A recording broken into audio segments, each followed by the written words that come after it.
महायुतीचा संसार दुसऱ्यांदा आता थाटला जातोय. परंतु हा संसार आता तापाने फनफनलेला आहे या क्षणाला.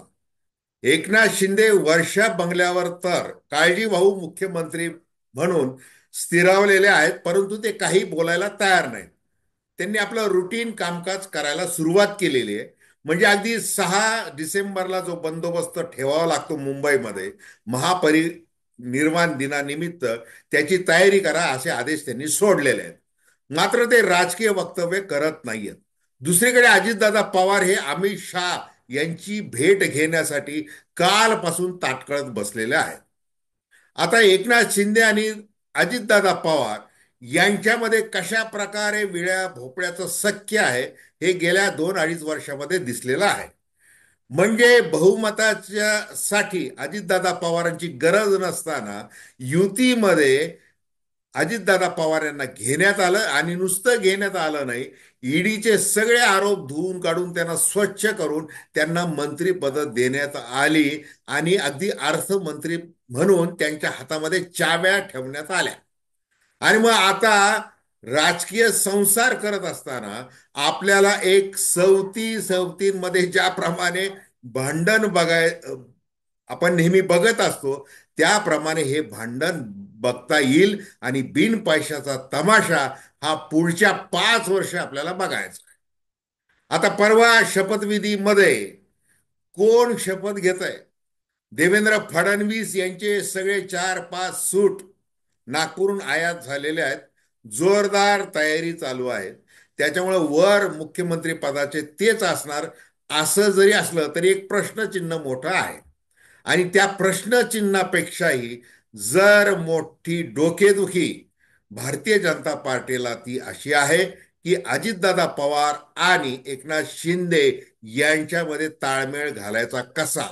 आणि दुसरीकडे आपला जो हेतू आहे की या दोघांमध्ये सातत्याने वाद झाले पाहिजे, तो कसा साध्य करायचा. म्हणजे दोन्ही आपले जे इरादे आहेत, वर दाखवायचं आहे की आणि आतमध्ये करायचं आहे की. कारण भांडणं लावणे, प्रादेशिक पक्षांना कमकुवत करणे, आणि ज्यांचा वापर आपण राजकारणासाठी केलेला आहे त्यांचे पंख सातत्याने छाटत राहणे, हा भारतीय जनता पार्टीच्या राजकारणाचा मूळ पिंड आहे.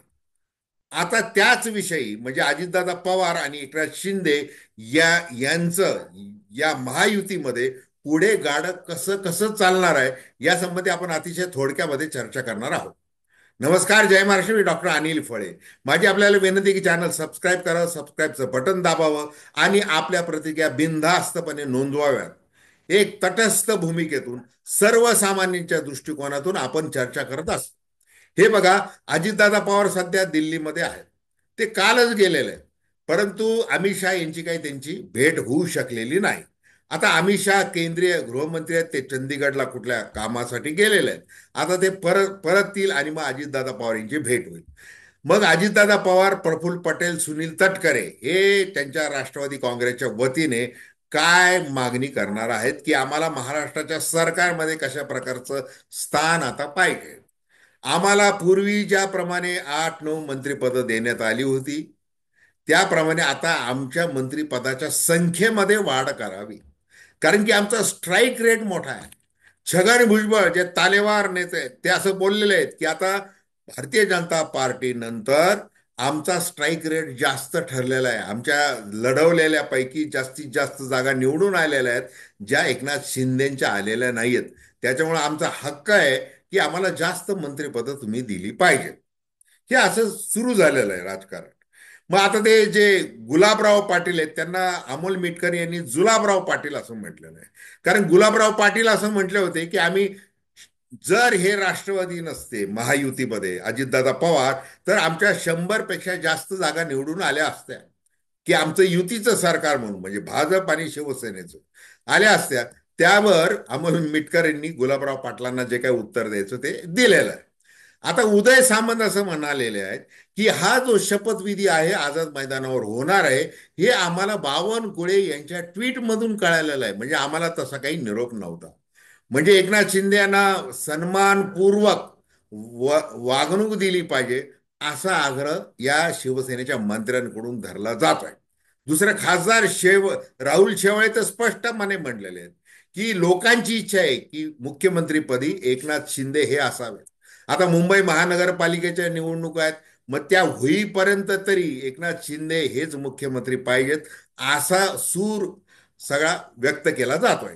दुसरीकडे एकनाथ शिंदे मात्र हे मोठ्या खुबेने, म्हणजे त्यांचं आता जे नेतेपद आहेत ते त्या अर्थाने आता राष्ट्रीय नेतेपद त्यांच्याकडे आलेलं आहे. ते कसं आलेलं आहे बघा, की 293 एवढ्या खासदारांची संख्या मोदी 3 सरकारमध्ये आहे. त्याच्यामध्ये 7 खासदार हे एकनाथ शिंदे यांच्या नेतृत्वाखालच्या शिवसेनेचे आहेत. म्हणजे ते तिथे त्यांची नरेंद्र मोदी यांना एकनाथ शिंदे यांच्या खासदारांची गरज आहे, तो टेकू महत्वाचा आहे. मग आता इकडे 57 आमदार निवडून आलेले आहेत.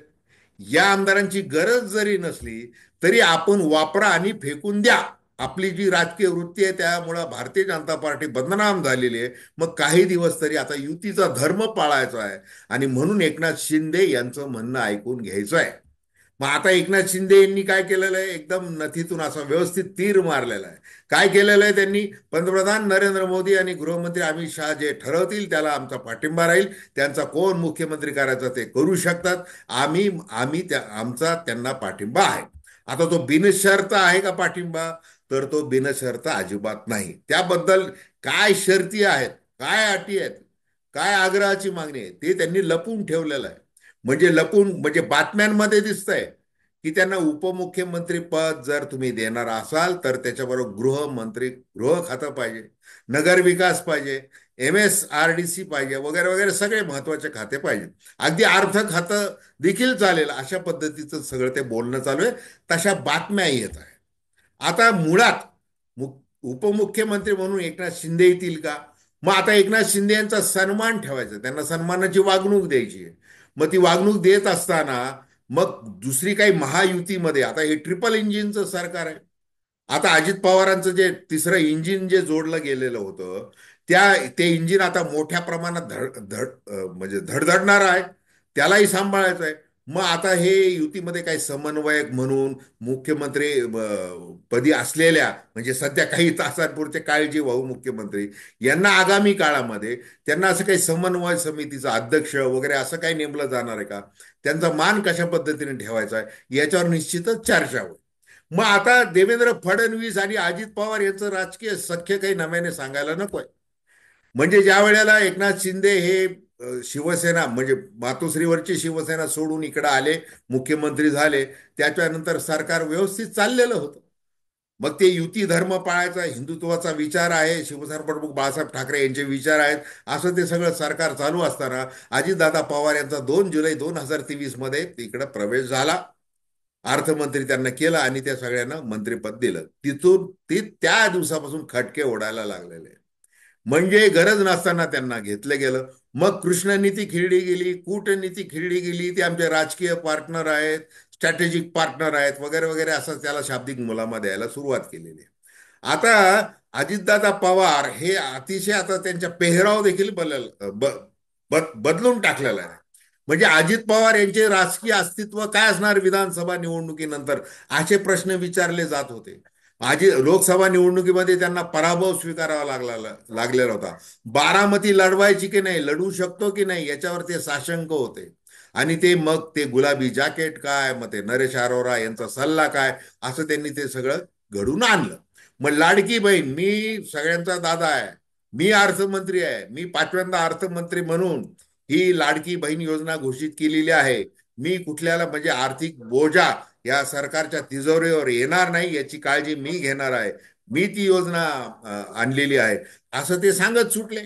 त्याच्यामध्ये मुख्यमंत्री हा शब्द लावायला ते विसरले. मग अनेक ठिकाणी बॅनरवर इकडं तिकडं सगळीकडे तो शब्द त्यांनी गाळून टाकला. मग वर्षा बंगल्यावर देखील अर्थमंत्र्याचा फोटो गायब व्हायचा. मग हे जे युद्ध त्या लाडकी बहीण योजनेहून झालं, भलं मोठमोठे इव्हेंट झाले, म्हणजे अगदी तो डान्स म्हणजे त्याप्रमाणे जे याचं वॉक करत, कॅट वॉक करत तिघही जण, एक मुख्यमंत्री 2 उपमुख्यमंत्री यायचे, लाडकी बहिणा मग त्यांच्याकडून सेल्फी काढायच्या, मोबाईल समोर धरायच्या, राख्या बांधायच्या, ते सगळं झालं. म्हणजे भाई भाऊ आणि दादा मग देवा भाऊ नाही असं वाटलं की आता हे भाईंचंही नाव होत आहे, दादांचंही नाव होत आहे, मग आपण देवा भाऊ म्हणून वेगळे इव्हेंट केले पाहिजे, ते देखील झाले. मग आता या भाई भाऊ आणि दादांमध्ये श्रेय अपश्रेयाची आता ती लढाई ही काही लपून राहिलेली नाही, ती समोर आलेली आहे. आणि निवडणुकीमध्ये जो अभूतपूर्व असा महाविजय मिळालेला आहे, आता ते यश पचवायचं कसं, याचा प्रश्न, याचा खरा, हा खरा मोठा यक्ष प्रश्न आहे. आणि त्या दृष्टीने आता राजकारण फिरतंय. म्हणजे अजितदादा पवार यांना खाते वाढवून पाहिजे, चांगले खाते पाहिजेत, एकनाथ शिंदे यांना देखील चांगले खाते पाहिजेत. बरं, तर आता एकनाथ शिंदे यांचे जे काही शिलेदार आहेत, म्हणजे ज्या वेळेला उद्धव ठाकरे यांचं मंत्रिमंडळ होतं त्यामध्ये हेच शिलेदार बरेचसे मंत्री होते किंवा आमदार जे होते, त्यांचं ऐकत नव्हते अजितदादा पवार, कारण ते तिथेही अर्थमंत्री होते, तिथेही उपमुख्यमंत्री होते. मग निधी देताना ते सापत्न वागणूक द्यायचे, चकरा मारायला लावायचे, कामं करत नव्हते, अशा तक्रारी व्हायच्या. बर, तेच अजितदादा पवार पुन्हा महायुतीमध्ये आले, मग पुन्हा त्या तक्रारी सुरू झाल्या. मग पुरवणी मागण्यामध्ये त्यांच्या सुईच्या आमदारांना निधी देणं वगैरे ते सगळे प्रकार झाले, त्याच्यावर ओरड झाली. मग सगळ्यांना ते निधी दिला. बरं, दिला तर दिला. मुख्यमंत्री एकनाथ शिंदे यांच्या समवेत मंत्रिमंडळ बैठकीमध्ये अनेकदा खटके उडाले. ते खटके इतके उडाले की ते त्या पोलादी पडद्याच्या बाहेर येऊन प्रसार माध्यमांकडे ते आलेले आहेत. मग आता काय, रस्ते बांधणी, 8,000 कोटीची रस्ते बांधणी, अमुक 1,000 कोटींचा प्रकल्प आहे. अगदी लाडकी बहिणा याच्याबद्दल देखील अजितदादा पवार यांनी आक्षेप घेतला होता, अशी बातमी आहे. म्हणजे मध्य प्रदेश प्रमाणे लाडली बहिणा करून आपल्याला निवडणूक जिंकायची, हे ज्या वेळेला दिल्लीश्वरांनी यांना सांगितलं, आणि तिथं अमित शहा यांनी आवर्जून आवर्जून मुख्यमंत्री लाडकी बहीण असं योजनेचं ते नाव ठेवायला लावलं. आता त्याच्या मागं काय त्यांचं धोरण होते आपण त्याच्याविषयी नंतर बोलू, पण ते करायला लावलं. मग अजितदादा पवार यांच्या अर्थ खात्याच्या अनेक अधिकाऱ्यांनी असं सांगितलं की तिजोरीवर ताण पडतोय, 8 लाख कोटींचं आधीच कर्ज आहे, हे सगळे पगाराचे प्रश्न निर्माण होतील, अनेक आपल्या विकासाचे प्रश्न निर्माण होतील. म्हणजे हे सगळे चर्चा त्याच्या बातम्या येऊन गेल्या. मग नंतर मात्र ज्या वेळेला हे कार्ड हुकमी एक काय, आपल्याला निवडणूक जिंकायची, तर मग काय करावं लागेल, आपल्याला प्रचार प्रसार करावा लागेल, याच्यावर जोर द्यावा लागेल, कारण की ही गेम चेंजर योजना आहे. मग अजितदादा पवार यांनी काय केलं की ते पिंक जॅकेट घालून ते आपलं त्यांच्या पद्धतीने तो प्रचार त्यांनी केला, करावा लागला त्यांना. अगदी काल ज्या वेळेला पुण्यामध्ये बाबा आढाव यांना ते भेटायला गेले, तिथे पत्रकारांनी त्यांना प्रश्न विचारले का आता निकष बदलणार का लाडकी बहीण योजनेचे, तर ते म्हणले, अरे बाळा, काळजी भाऊ, सरकारमध्ये कसं काय निकष बदलणार, असं त्यांनी ते प्रश्न टाळलेला. म्हणजे आता त्याचं पुढे काय व्हायचं ते होईल. परंतु यांच्या या अजित पवार आणि एकनाथ शिंदे यांच्या नेतृत्वाखालच्या दोन्ही पक्षांच्या मंत्र्यांमध्ये, आमदारांमध्ये, त्यांच्या स्वतः दोघांमध्ये हे जे काही भांडण होणार आहे, ते भांडण सातत्याने होत राहावं म्हणून आता देवेंद्र फडणवीस यांना बऱ्याच पद्धतीचा खल करावा लागला. म्हणजे ते देवेंद्र फडणवीस हे त्या दृष्टीने खलनायक म्हणावेत की महानायक म्हण, हा एक प्रश्न आहे. कारण खल अशासाठी म्हणायचं आहे की जर अजितदादा पवार यांना एंटरटेन केलं नाही तर ते शरद पवार यांच्याकडे पुन्हा जातील, आणि पुन्हा काय, जसा पहाटेचा शपथविधी इकडे घेतला, पुन्हा तिकडे काहीतरी गोंधळ घालू शकतात. एकनाथ शिंदेना देखील ते बरोबर नेऊ शकतात. परंतु त्यांचं जरी दोघांचं पटत नसलं तरी आपल्याला या दोघांमध्ये समन्वय राखायचा आहे. वरच्या वर वर मंत्रिमंडळ चालवताना आपले निर्णय सगळे, आपण जे काही संकल्प नामा जो जाहीर केलेला आहे, ते सगळे निर्णय राबवताना हे दोघे आपल्याला सोबत असावे लागणार आहेत. त्यांच्यासाठी तारतम्य म्हणजे निदान बातम्या काही बाहेर जाऊ नये याची काळजी घ्यावी लागणार आहे. मग ती तिथं घेतली जाईल. एकनाथ शिंदे जरी बाहेर राहिले तरी आपण काही सत्तेमध्ये असूच. म्हणजे ज्या वेळेला अमित शहा असं म्हटले होते की धनुष्यबाण आणि घड्याळ हे आपलं चिन्ह आहे असं समजून काम करा, ते भारतीय जनता पार्टीच्या कार्यकर्त्यांनी केलं, वोट ट्रान्सफर झाले, हे ते सगळं झालं, आणि स्वबळावर आपण 2029 मध्ये येऊ. परंतु काय आलं, भारतीय जनता पार्टीची लॉटरी, महालॉटरी लागली. आता स्वबळच जवळपास आहे. म्हणजे आता ते सगळ्या संख्येचा विचार केला, 132 ते 137 वगैरे, हे सगळं आपण विचार केला तर ते स्वबळावर आलेले आहेत. परंतु ह्या दोघांनाही आता सांभाळावं लागणार आहे. मग आता ते गले की हड्डी बनतात का मग कधी एकनाथ शिंदे यांचा त्रास होणार आहे, कधी अजितदादा पवार यांचा त्रास होणार आहे. आणि तो त्रास जर वाचवायचा असेल तर काय करावं लागेल, त्या दोघांमध्ये सातत्याने भांडणं कसे होतील, वाद कसे होतील हे पाहावं लागेल. कारण की दोघांनाही कसं आहे की त्यांचे त्यांचे पक्ष फोडून आणलेलं आहे. म्हणजे पहिलं जे राजकारण करायचं होतं ते सक्सेसफुल केलेलं आहे. आता स्वबळावर आपण जवळपास आता सत्तेवर आलेलोच आहोत. त्यामुळे ह्या दोघांनाही सांभाळायचं आहे. बरं, ह्या दोघांना आता असं आहे की आपल्याला सत्तेमध्ये जर असू आपण तरच विकास करू शकू, अशी ही फुले शाहू आंबेडकर वादी असलेल्या अजित पवारांची खास इच्छा असते, ईर्ष्या असते. मग ते काकांना सोडलं काय, अमुक केलं काय, अमुक हे केलं काय, तो भाग वेगळा आहे. किंवा ईडीच्या भीतीने सगळे सगळे स्वच्छ करून टाकलेले आहेत, तो विषय वेगळा आहे. परंतु सत्तेमध्ये जर आपण असू तरच आपलं राजकारण करता येईल वगैरे, पुढे नेता येईल. त्याच्यामुळे आपल्याला तिथं ती जागा कायम ठेवायची. मग त्यासाठी आपल्याला काय करावं लागेल, एकनाथ शिंदे यांना थोडंसं टोकावं लागेल, हो वगैरे. म्हणजे सगळे प्रकार करावे लागतील. मग त्यावेळेला सांभाळेल कोण आपल्याला, हे आपले देवेंद्र फडणवीस आपल्याला सांभाळतील. एकनाथ शिंदे यांना देखील काय, एकनाथ शिंदे यांची खरं तर आता इच्छाच नाहीये. म्हणजे सरकारमध्ये सहभागी होण्याची त्यांची व्यक्तिशा इच्छा नाहीये. त्यांना मुख्यमंत्री पद हवंय. आणि मुख्यमंत्री पद याविषयी निर्णय हा स्ट्राईक रेट कुणाचा जास्त कमी याचा विचार न करता ठरवलं जाणार, अशा पद्धतीने ठरलेला असताना आता भारतीय जनता पार्टी हा परस्पर एक निर्णय घेऊन आदेश देऊन आपला शपथविधी करत आहे. हे शल्य जे आहे ते एकनाथ शिंदे यांना. आणि मग शिवसेनेचे आपण प्रमुख आहोत, आपण प्रमुख नेते आहोत. आणि तो मोठा पक्ष केलेला आहे. आणि ज्या वेळेला 2-2.5 वर्ष तुम्ही सांभाळू त्याच्यानंतर देखील सन्मानाची वागणूक देऊ असं जे वचन दिलं होतं त्याचं काय, असा प्रश्न ते विचारतात. आणि आजच अवस्था बघा तुम्ही एकनाथ शिंदेची, की त्यांना हे मंत्रीपद पाहिजे, ते मंत्रीपद पाहिजे, उपमुख्यमंत्री पद करणार तर या पद्धतीने पाहिजे, सन्मानपूर्वक पाहिजे, असं बोलण्याची वेळ त्यांच्याकडे आलेली. अजून सरकार तर कुठं स्थापन व्हायचंय. आजच त्यांच्यावर वेळ आलेली. ज्या वेळेला सरकार स्थापन होईल ते स्वतः सहभागी होतील न होतील हा भाग वेगळा आहे अजून. परंतु काय आपल्या समोर वाढवून ठेवलेलं आहे. मग आपल्याला शिवसेना म्हणून जी पत टिकवण्याची जी सगळी राजकीय जबाबदारी आहे. नाहीतर मग विरोधक मग कसे आहेत की मातोश्रीवरचे असतील, इकडचे असतील, तिकडचे असतील, की बघा की तुम्हाला आता काही किंमत नाहीये. आणि तसं आता ते बोलून दाखवायला म्हणजे बोलून दाखवलं जात आहे. अशा परिस्थितीमध्ये एकनाथ शिंदे यांच्या नेतृत्वाच्या समोर प्रश्नचिन्ह आहेत. मग एकनाथ शिंदे यांना ती आपली बाजू टिकून ठेवायची आहे. त्यांचा मान मरातब त्यांना राखायचा आहे. त्यांचं त्या पदाची त्याचं जे पावित्र्य म्हणा त्या अर्थाने त्यांना टिकवायचं आहे. हे सगळं त्यांना करायचं आहे. मग त्याच्यामध्ये अडथळा कुणाचा असणार आहे जास्तीत जास्त, तर तो राष्ट्रवादीच्या या अजित पवारांचा असणार आहे.